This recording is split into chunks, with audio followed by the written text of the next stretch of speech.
versus Ronda Rousey. The biggest star in mixed martial arts.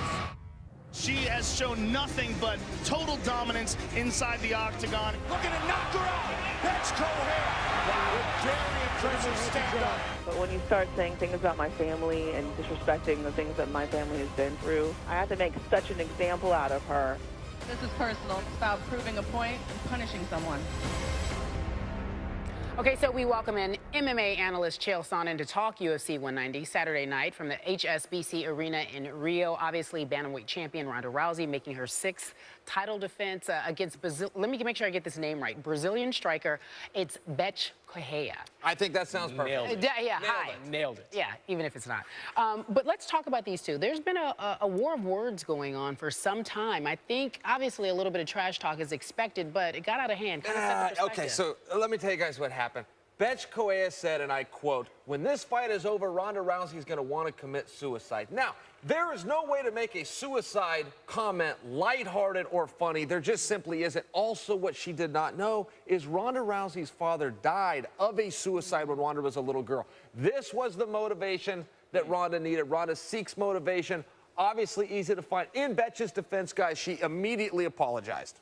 All right, so Ronda obviously had said some words about this. She said she didn't like it. She said she was upset about it, and she was going to make her an example, correct? That's exactly right. All right, so moving forward, if we want to talk about this fight, it's obviously in Correia's hometown, in her native country, rather. So how do you set the scene? What happens? Okay, you know, not enough has been made about the fact that Ronda has taken the fight in Brazil. Home court advantage doesn't always matter in this sport of mixed martial arts. When it's in Brazil, it does. It's a very hostile territory. The crowd is very loyal to their countrymen. We don't share that in America. In America, we will cheer for whoever we want, not just because he represents our flag. In Brazil, they chant as you walk to the cage, "You will die, you will die." That's a very hostile environment by its definition. Ronda Rousey is loved over there, but I assure you, on fight night, they will back their own. A lot of people looked at this fight and they said, oh, it's Ronda Rousey. I don't care who she's fighting. She's going to win. You were a lone voice that said, now, wait a minute. It might not be that easy. Correia's 5-0. What do you like about what she brings there to the octagon? Yeah, I'll tell you what, she's 5-0 in the UFC. She's 12-0 overall. She's got a very good record. She's very mean. She's an ornery girl and a real relevance to this fight.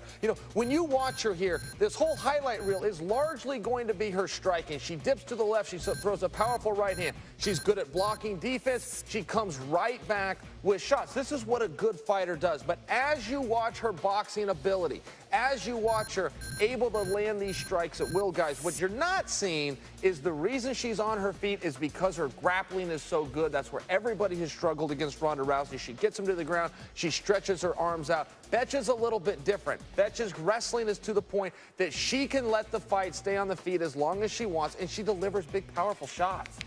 She's not afraid of Ronda Rousey. She's not afraid of Ronda. There's something She to be asked said for this that. fight. There's something to be said for it. You don't think that's just... I would think everyone's afraid of Ronda Rousey. I'm sorry. But not publicly for her. Definitely. Are you kidding me? Yeah, is she here? Is she hiding here somewhere? I'll go to the other studio. All right, Chael, we appreciate that. We're going to get a prediction from you next hour as to whether you like Bethe even more than perhaps other people. Okay, well, thank you so much, sir. Coming up next, folks, take a look. We are in Inglewood, Colorado. Do we see Peyton out there? There he is. We are back. SportsCenter on the road at Broncos training camp. On Watch ESPN tomorrow, 9 p.m. Eastern. And it's a seamless transition going from boxing to MMA and talking with Chael Sonnen. And we've talked all about UFC 190 coming up in Rio. We've talked about the main event, Ronda Rousey and Bethe Correia. Beautiful. Yes, it sounds good. We promised your prediction.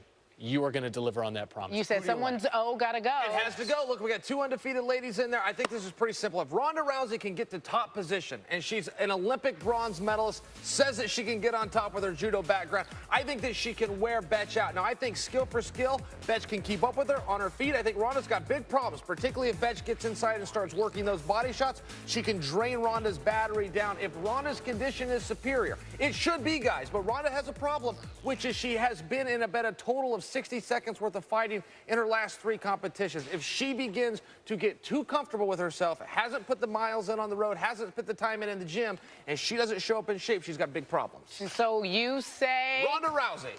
Second round? In a long about way. I think that's a fair... No, it'll definitely get out of the first round. 2 or 3. All right, 2 or 3. So says Chael Sonnen. We appreciate you, sir. Thank you. We've got top 10 plays. He's hanging out with us. The not top 10. And you and I both chuckled at this one.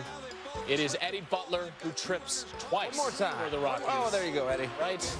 And he was definitely out. All right, Dodgers, Mets. Carl Crawford pops up left. Take a look. Conforto, Tejeda, both go for the ball. Mine, yours. That happened to us when we were on the set the other day. Yeah. Remember? It was, yeah, and I got the worst of it. You did. Yeah. Number 8, Phillies, Cubs. Freddie Galvis to right. Addison Russell missing the diving catch. You applaud the effort. I don't know where this was intended for Anthony Rizzo. To no one in particular. To no one. No one. And Chael, you said you played baseball. You ever do something like that? Yes, he did. No, but I could have. That was in my wheelhouse. What about this? White Sox, Red Sox. Take a look. Mike Napoli strikes out looking. He slams his helmet on the ground. It bounces and, yeah, it's the umpire. You think he did it on purpose? I don't think so. I don't know. I don't think he saw it until we played it on SportsCenter. I didn't even know what was going on. Number 6, Phillies, Blue Jays. I got it, you got it. Nobody's got it. Who's got it? Me? Cody Ashmus playing it. 3 Phillies there, right in the middle. Everything coming up Millhouse for the Blue Jays lately. Okay, so you know what? I don't think these guys are as tough as they say they are. There's a staffer posing as an Ohio State mannequin. He scares Cardale Jones and Chris Samuel. Really? They're really scared? Come on. He tumbles in the chair. It seems a little staged to me. I'm not buying it. For sure. Number 4, Braves, Phillies, Dom Brown trying to get back to second base. Tagged by Andrelton Simmons. Umpire calls him safe, but look. Simmons. I don't know what's so bad about this. He tried to get him, he missed. Brown took his hand off the bag. He's out. What are you doing? This is the best right Here here. we're coming in at number 3, Pirates, Twins. Andrew McCutchen gets a base hit to right. The ball gets by Nunez at it's not over yet. Then runs And into here it is. McCutchen, We're still not done. trying There we to go. run home. You know what? You doofuses. He scored, though. McCutchen scored due to interference, so that's a top, kind of. Giggling at this. He loves I don't know how that's not the best. Number 2, Yankees, Rangers, Prince Fielder to the right side.